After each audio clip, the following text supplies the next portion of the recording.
Mahmoud. Hungary to Germany, 2015. 17 days from home.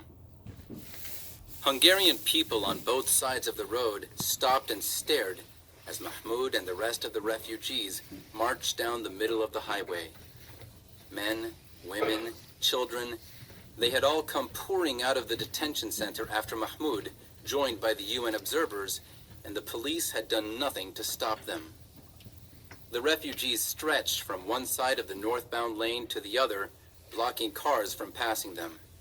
Packs of young Syrian men walked and laughed together. A Palestinian woman pushed a stroller with a sleeping girl in it. An Afghan family sang a song. The refugees wore jeans and sneakers and hoodies tied around their waists and carried what little they still owned in backpacks and trash bags. Mahmoud's father and mother found him and Walid in the crowd. "Mahmoud, what are you doing?"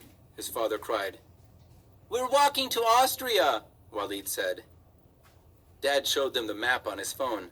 "But it's a 12-hour walk," he said. "We can do it," Mahmoud said. "We've already come this far. We can go just a little farther." Mahmoud's mother pulled him into a hug, and then Walid, and soon their father had joined them. Refugees streamed around them, and when Mahmoud's mother let them all go, she was smiling and crying at the same time. Cars honked behind the marchers, trying to get past. More cars stopped on the other side of the highway to honk and cheer them on or boo them. A police van pulled up on the opposite side of the road, and through a loudspeaker, a policeman told everyone in Arabic, "Stop, or you will be arrested." But no one stopped, and no one was arrested. Mahmoud and his family walked with the crowd for hours, visible, exposed. It was scary, but energizing too. They marched quietly, calmly, flashing peace signs at people who cheered them on from the sidelines. Police cars with spinning red lights paced them on the other side of the road, occasionally weep weeping to warn some car away. News helicopters flew overhead, and a woman from the New York Times worked her way through the crowd, asking Mahmoud questions and interviewing refugees. See us, Mahmoud thought. Hear us. Help us. 12 hours, it seemed like nothing when Mahmoud added up all the time they'd been walking since they'd left Aleppo. But this walk quickly seemed endless. They had no water and no food, and Mahmoud's stomach growled and his lips were dry. He felt like one of the zombies from his favorite video game. All he wanted to do was lie down and sleep. But Mahmoud knew they couldn't stop. If they stopped, the Hungarians would arrest them. They had to keep moving forward, always forward, even if it killed them. Later that night, Mahmoud and his family at last reached the border of Austria. There was no fence, no wall, no border checkpost. Just a blue traffic sign by the side of the road with the words Republik Österreich inside the EU's circle of gold stars, and above it, a sign with the red and white flag of Austria. The Hungarian police cars stopped following them as soon as they stepped across the border, and the refugees paused to hug each other and celebrate their escape. Mahmoud fell to his knees, fighting back tears of exhaustion and happiness. They had made it. It wasn't Germany, not yet, but Germany was just one country away. The refugees were still laughing and congratulating each other when the phone Mahmoud's father carried beeped an alarm. So did another phone, and another, until the whole crowd was a chorus of alarms. It was time for the Isha prayer, the last prayer of the day. Mahmoud's dad used an app called iSalam to find the exact direction they should face to pray to Mecca. Mahmoud's family found a patch of grass all to themselves, and the hundreds of other refugees did the same, and soon they were all bowing and praying together. It wasn't ideal. They were supposed to wash themselves and pray in a clean place, but it was more important to pray at the right time than in the right place. As he recited the first chapter of the Quran, Mahmoud thought about the words, "Thee alone we worship, and Thee alone we ask for help. Show us the straight path. Their path had been anything but straight, but Allah had delivered them to this place. With His blessings, they might actually reach Germany. When Mahmud finished his prayers and opened his eyes, he saw a small group of Austrians had gathered at the edges of the praying refugees. There were police officers there too, and more cars with flashing lights. Mahmud sagged. They only see us when we do something they don't like, he thought again. The refugees had stopped to get down on their knees and pray, and these people watching them didn't do that, didn't understand. Now the refugees looked foreign again, alien, like they didn't belong. Mahmud worried what the crowd might do when the Austrians told them they didn't want them. Their march through Hungary had been peaceful until now. Would this turn into another fight that would see them gassed and handcuffed and thrown into prison again? "Welcome to Austria," one of the Austrians said in heavily accented Arabic, and others yelled, "Willkommen," and applauded. Actually applauded them. Mahmud looked around at Walid, who was as stunned as Mahmud. Was this some mistake? Did these people think they were something other than Syrian refugees? Suddenly, they were surrounded by Austrians, men, women, and children, all smiling and trying to shake their hands and give them things.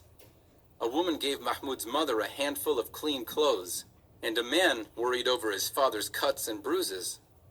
A boy about Mahmud's age, wearing a New York Yankees jersey, handed him a plastic shopping bag with bread and cheese and fruit and a bottle of water in it. Mahmud was so thankful he almost wept. "Thank you," Mahmud said in Arabic. "Bitte," the boy said, which Mahmud guessed was German for "you're welcome." The Austrians, they learned, had seen their march on the television and had come out to help them. It was like that all the way up the road to Nickelsdorf, the closest Austrian town with a train station. White, native-born Austrians and olive-skinned Arab Austrians who had recently immigrated to the country filled the overpasses, throwing bottles of water and food down to them, bread, fresh fruit, bags of chips. A man next to Mahmud caught a whole grilled chicken wrapped in aluminum foil. "We are with you! Go with God!" a woman shouted down to them in Arabic. Mahmud's heart lifted. They weren't invisible anymore, hidden away in the detention center. People were finally seeing them, and good people were helping them. At last, Mahmud and his family reached the Nickelsdorf train station, where they bought tickets to Vienna, the capital of Austria. They traveled overnight by train, and when they arrived in Vienna the next morning, they bought tickets to Munich, a large city in Germany. In Munich, the response was the same as in Austria, only bigger. There were thousands of refugees at the train station, and moving among them were hundreds of regular German people, offering bottles of water and cups of coffee and tea. One couple had brought a basket full of candy and were handing pieces out to children. Mahmud and Walid joined the happy mob of kids around them, and each got a couple of candies, which they wolfed down. A more organized effort was unloading a truck full of fresh fruit, and another group was handing out diapers to anyone with babies. Seeing the diapers reminded Mahmud of Hana, and he looked up at his mother. He could tell she was thinking of his baby sister, too. She put a hand to her mouth, and soon she was working her way through the crowd again, asking anyone and everyone if they had seen her daughter. But no one had seen or heard of a baby plucked from the water. If the people who had rescued her made it to safety, though, they were likely somewhere here in Germany. Mahmud and his family would just have to keep looking. An official-looking German man with a name tag that said Serhat, a Turkish name, approached Mahmud's father with a clipboard in hand. "Are you and your family seeking asylum in Germany?" he asked in perfect Arabic. Mahmud held his breath. Was this it? Was the end of their long, horrible nightmare near? Could they finally stop moving, stop sleeping and praying in doorways and bus stations? In Germany, Mahmud and his family could make new lives for themselves. Mahmoud could finally find a way to reconnect with Walid. They could find Hana, get his dad laughing and joking again, find peace for his mom. After coming so far, after losing so much, it felt like Mahmoud and his family were almost to the promised land. All they had to do was make room in their hearts for Germany, the way it had made room for them, and accept this strange new place as their home. Yes, Mahmoud's father said, a smile slowly growing on his face. 1,000 times yes. Isabel, Miami, Florida, 1994. Home. This was the coda to Isabel's song. She stood with a trumpet in hand, a gift from Uncle Guillermo, Lito's brother. She wasn't on a sidewalk in Havana, but in a classroom in Miami. It was her second week of school and the first day of band class, the day they auditioned for their places in the orchestra. Isabel twiddled her fingers on the trumpet's keys. She couldn't believe she was standing here in this classroom, less than a month after stumbling onto Miami Beach with her baby brother in her arms. So much had changed so quickly. After her mother and brother had been taken to the hospital and given a clean bill of health, Lito's brother Guillermo took them in until they found a little apartment of their own. His apartment was smaller than their house in Cuba, and not near the beach. But if Isabel never saw the ocean again, that was fine by her. Little Mariano was at home, getting fat and happy along with the other babies Mommy was paid to watch at the little in-house daycare she ran. Papi had gotten a job driving a taxi and was saving up for a car of their own. Senora Castillo planned to go back to school to become an American lawyer, and Senor Castillo was already talking to someone about getting a loan to open a restaurant. Luis got work in a little bodega, and Amara in a dress shop. And once Amara became a U.S. citizen, she planned to become a Miami police officer. They were going to be married in the winter. And Isabel?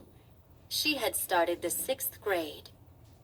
It was hard because she didn't speak English yet, but there were other Cuban kids there. Lots more Cuban kids. A few who had come to America by boat like her, but more who had been born here. Cubano-Americanos, who still spoke Spanish at home. Isabel had quickly made friends, girls and boys who were warm and welcoming, and she knew she would learn to speak English like her teachers soon enough. She was practicing by watching lots and lots of television. At least, that's what she told her parents. She would learn, and in the meantime, math and Spanish and art class all still made sense. And so did music. Senor Villanueva and the other students waited for her to play. Isabel had practiced for weeks for this moment. At first, she couldn't decide what song to play. But then, while watching a baseball game with her father, she had figured it out. Isabel adjusted Ivan's Industriales baseball cap on her head, took a deep breath, and began to play the Star-Spangled Banner, the national anthem of the United States. But she didn't play it like she'd heard it at baseball games on the television. She played it like a son cubano, offbeat with a guajeo melody. Isabel played it salsa for Ivan lost at sea, and for Lito back in Cuba.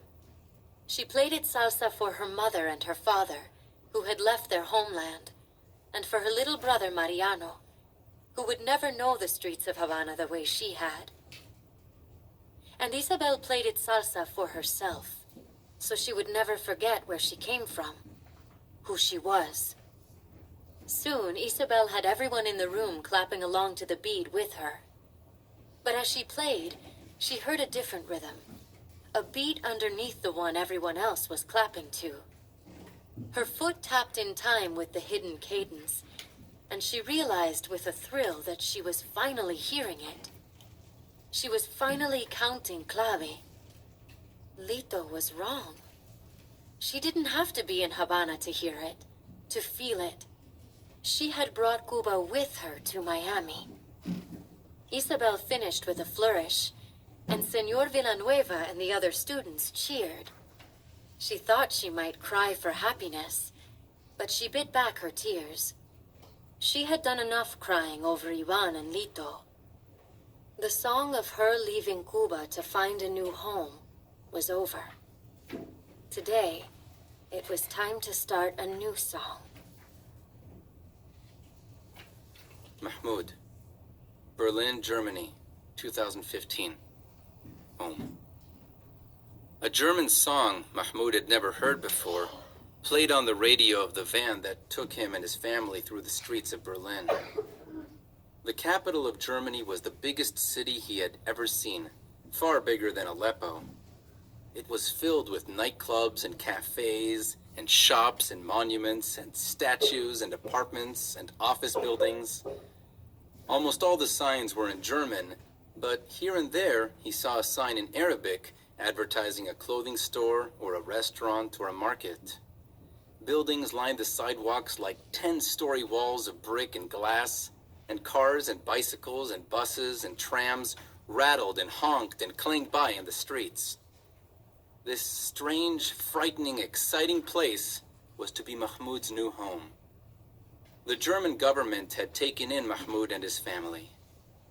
For the past 4 weeks, the 4 of them had lived in a school in Munich that had been turned into simple but clean housing for refugees. They had stayed there, free to come and go as they pleased, until a host family agreed to let them share their home, while Mahmoud's parents got on their feet. A host family here, on this street, in the capital of the country. The van pulled up to the curb outside a little green house with white shutters and an A-frame roof. Flowers filled the window boxes like Mahmoud had seen in Austria, and 2 German cars were parked in the driveway. Across the street in a park, teenagers did tricks on skateboards.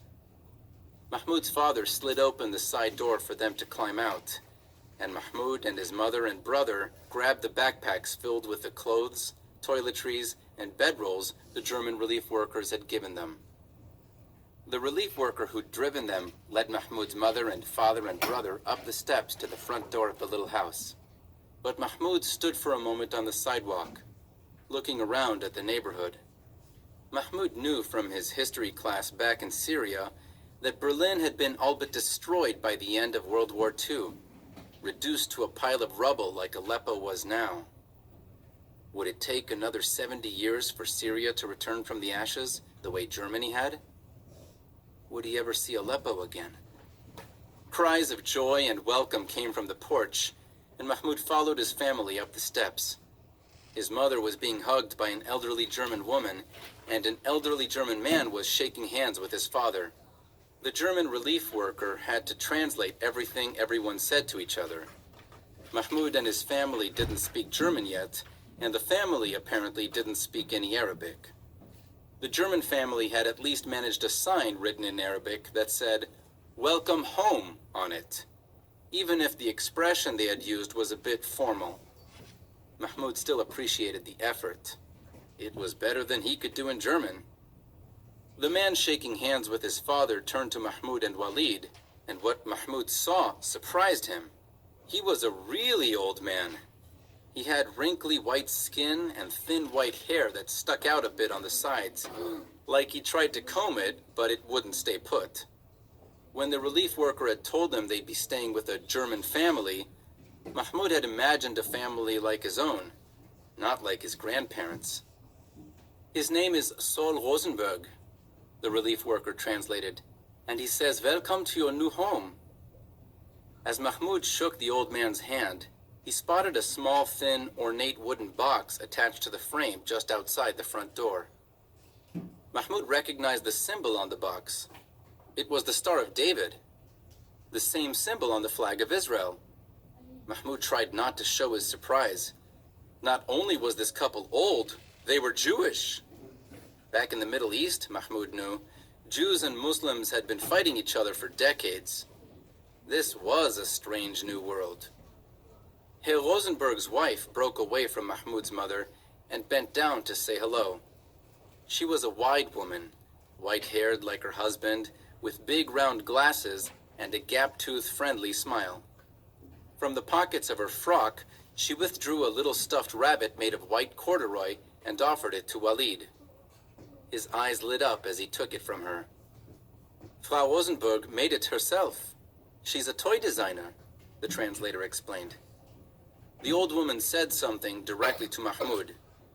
She says she would have made one for you too, the translator said, but she thought you might be too old for stuffed animals. Mahmoud nodded. She can make one for my little sister, though, when we find her, he told the relief worker. We had to hand her off to another boat to save her when we were drowning in the Mediterranean Sea. It was my fault. I'm the one who told my mother to do it, and now I have to find her and bring her back. Frau Rosenberg looked questioningly at the relief worker as he translated, and her bright smile faded. Walid ran off to show his mother his new toy, and the old woman led Mahmoud into the hallway just inside the house where family pictures hung on the wall. I was a refugee once, just like you, the old woman said through the interpreter. And I lost my brother. She pointed to an old brown photograph in a picture frame of a mother and father and two children. A boy about Mahmoud's age in glasses, and a little girl. The father and son wore suits and ties, and the mother wore a pretty dress with big buttons. The girl was dressed like a little sailor. That's me there, the girl. That's my family. We left Germany on a ship in 1939, trying to get to Cuba, to escape the Nazis. I was very little then, and I'm very old now, and I don't remember too much about that time. But I do remember my father being very sick, and a cartoon about a cat. I remember that. And a very nice policeman who let me wear his hat. My father was the only one to make it to Cuba. He lived there for many years, long after the war. But I never saw him again. He died before we could find each other. The rest of us couldn't leave the ship with him, and no other country would take us. So they brought us back to Europe, just in time for the war. Just in time to go on the run again. The Nazis caught us, and they gave my mother a choice. Save me or save my brother. Well, she couldn't choose. How could she? So my brother chose for her. His name was Joseph. Mahmoud watched as she reached out and gently touched the boy in the photograph, leaving a smudge on the glass. He was about your age, I think. I don't remember much about him, but I do remember he always wanted to be a grown-up. I don't have time for games, he would tell me. I'm a man now. And when those soldiers said one of us could go free and the other would be taken to a concentration camp, Joseph said, take me, my brother. Just a boy, becoming a man at last. She paused a moment, then took the picture down off the wall, reverently, with both hands. They took my mother and my brother away from me that day, and left me alone there in the woods. I only survived because a kind old French lady took me in. She told the next Nazis who came knocking that I was family. When the war was over and I was old enough, I came back here to Germany to look for my mother and brother. I searched for them a long time, but they had died in the concentration camps. Both of them. The woman drew a breath. I only have this picture of them because a cousin kept it. A cousin who was hidden away by a Christian family throughout the war. Here in Germany, I met my husband, Saul. He had also survived the Holocaust. We stayed because he had family here. And we made a family of our own, Frau Rosenberg said. She spread her arms wide and turned in the little hallway, showing Mahmoud the dozens of pictures of her children and grandchildren and great-grandchildren. She put her hand to the old yellowed picture of her family again. They died so I could live. Do you understand? They died so all these people could live. All the grandchildren and nieces and nephews they never got to meet. But you'll get to meet them, she told Mahmoud. You're still alive, and so is your little sister, somewhere. I know it. You saved her, and together we'll find her, yes? I promise. We'll find her and bring her home. Mahmoud started to cry, and he turned away and tried to blink back his tears. The old Jewish woman put her arms around him and pulled him into a tight hug.